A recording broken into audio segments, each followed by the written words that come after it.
Montréal, ça bouge, ça vit et ça étudie. Déjà classée meilleure ville étudiante au monde, la capitale économique du Québec accueille 170 000 élèves. Parmi eux, près d'une centaine de jeunes de l'archipel.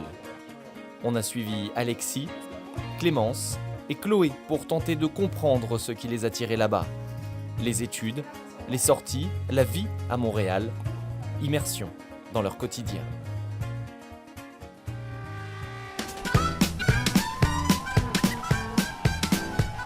Pour Chloé, la vie sur le campus ne s'arrête pas aux révisions, non.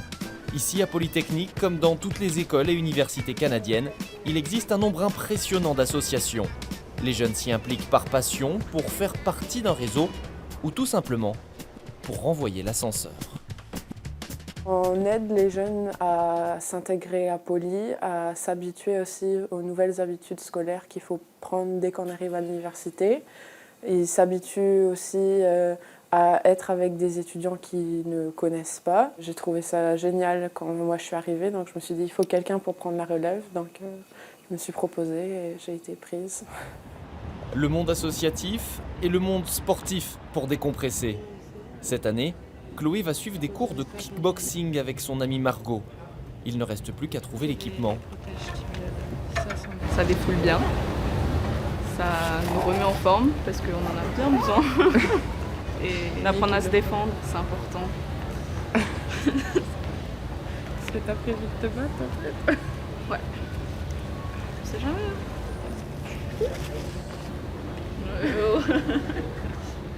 Relations internationales, ça parle de quoi?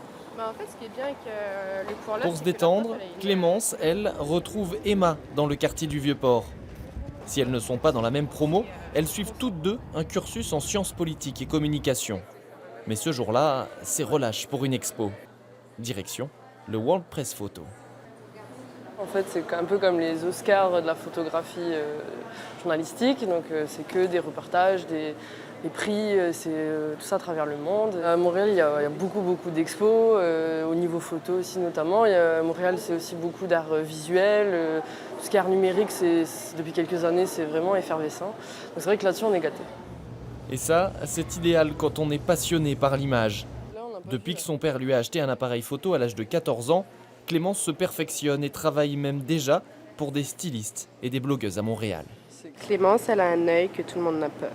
Et elle a un talent inné pour la photo, et c'est pour ça qu'elle est bonne. Et c'est elle qui me modifie mes photos avant que je les mette sur Instagram parfois.